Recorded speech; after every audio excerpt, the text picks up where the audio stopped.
Hey guys, it's JFC Exotics here, and in today's video I will be doing a 2016 Reptile Room collection tour. I haven't made one of these in 2016 and I was going to make one a few weeks ago.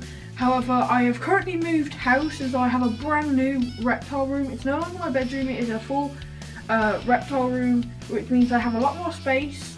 And yeah, there's been quite a lot of changes that I think you'll enjoy. One of them you already know about in the rugs enclosure, but we'll get straight into it. So as you open the door, I won't show you everything, just to keep the surprise. But as you go in to the right, you do have Rug's brand new enclosure. As seen in his video, if you want to know all the specifics, he does have his own video about it, so you can go back and watch that. And as you can see, it's just vines, and he has a swell, a white python ceramic heater up there.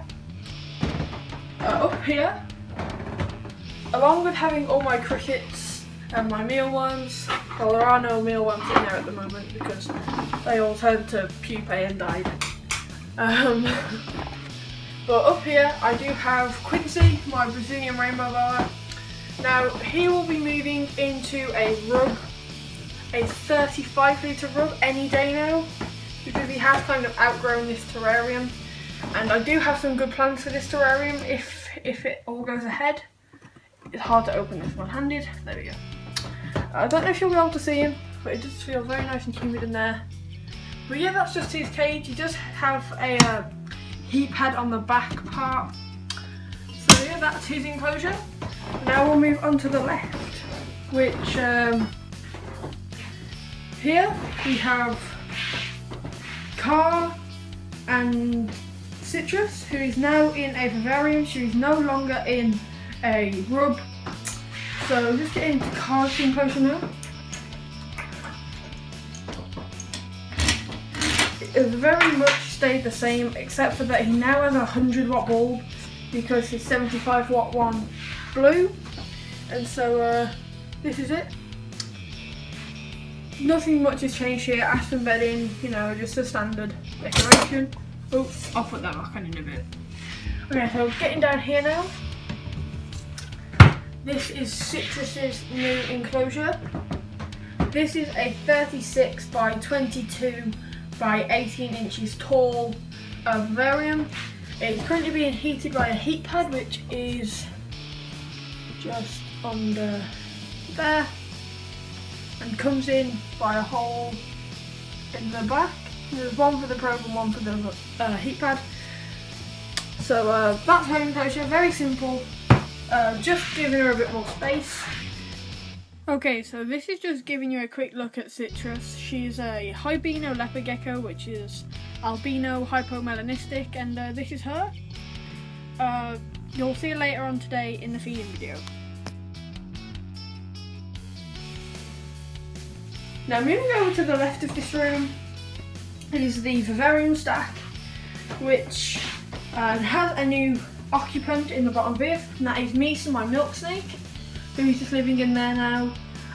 All the setups for my tug is in there, and she has a 75 watt Exoterra bulb in there, still on the thermostat with all the rest of them. Okay, so here she is. This is Misa. She did only eat a day ago, but I think it was 2 days ago. But this is her. She's absolutely stunning. Such a beautiful snake, and she just feeds so well. She's just so really nice, and she's growing really well. So I'm happy that she's in this new enclosure now. And yeah, I'll just put her back now, and we'll move on to Lee. Okay, so next up is Lee. Sorry for the glare as well. I'll see if I can open up his cage. So next up is Lee.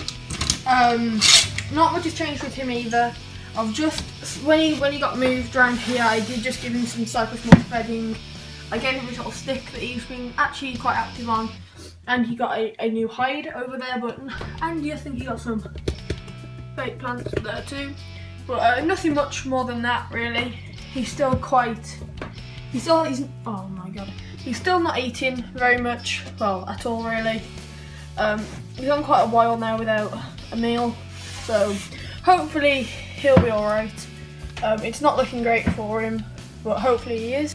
Okay, so here is just a quick shot of Lee. Oh, there he is. He's about 750 grams now, which, if you compare it to when he last fed, which was December 2014, so pretty over a year ago now. It was about 15 months ago. He's only lost about 400 grams, and I've tried everything with him. He's been to the vets numerous times to try and fix this. It just doesn't seem like there's anything I can do really. He's been in every enclosure under the sun, big tubs, small tubs, big vivariums, small vivariums. He's been heated with a bulb, a ceramic, a heat pad. He's had rats, mice, multis. Nothing seems to work with him. Nothing seems to kick him back on. I've tried everything, even like some of the stranger methods, like putting some lemon in his cage for a day will open up their senses so they'll sense the food better. Didn't work. I tried defrosting his food every way, warming up in cold water, in warm water, in the fridge overnight, out overnight. Nothing seemed to work with him, so that's just a bit unfortunate with him, to be honest. So hopefully he will feed. But next we'll move on to Arya. Next up we have Arya, Spider Mojave Royal Python, who is in here. I'll see if we can get a look at her.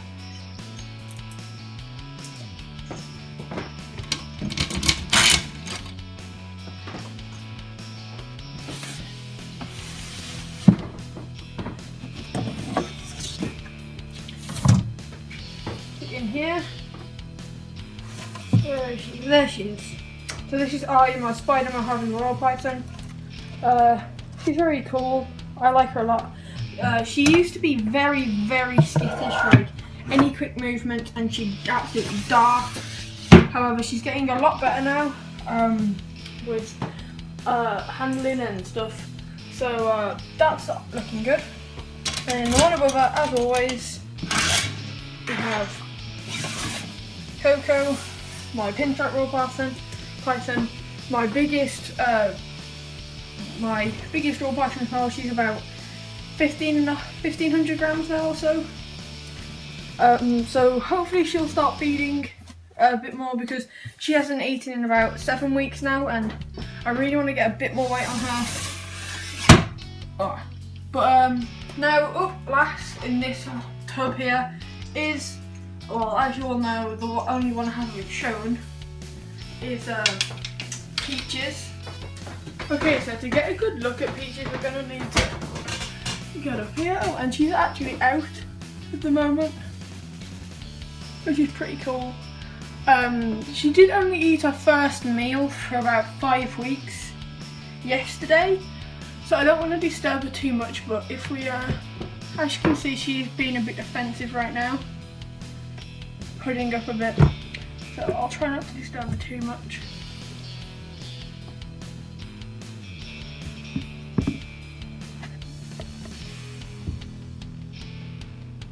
There you go. That's Peaches, my albino hognose snake. This is just a cage, lignocell bedding, giving her a lot of space to move. But as you can see now, she's properly hooding up now, flattening out her body, so we're going to leave her alone. I don't want to get in too stressed, too angry. Okay, yeah, so that's her. She actually, someone asked me the other day, she doesn't have a heat pad or anything on this cage, and I'll tell you the exact reason why.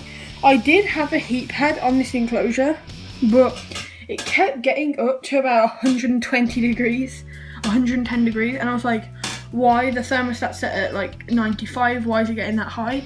And it was because I had her above Coco's lamp, so it was getting the heat from the heat pad as well as the heat rising from the lamp, which was making it so hot. So I found out if I just got rid of the heat pad and just left her hot hide above the lamp, it got up to about 93 to about 96. It kind of fluctuates depending on how this is being controlled.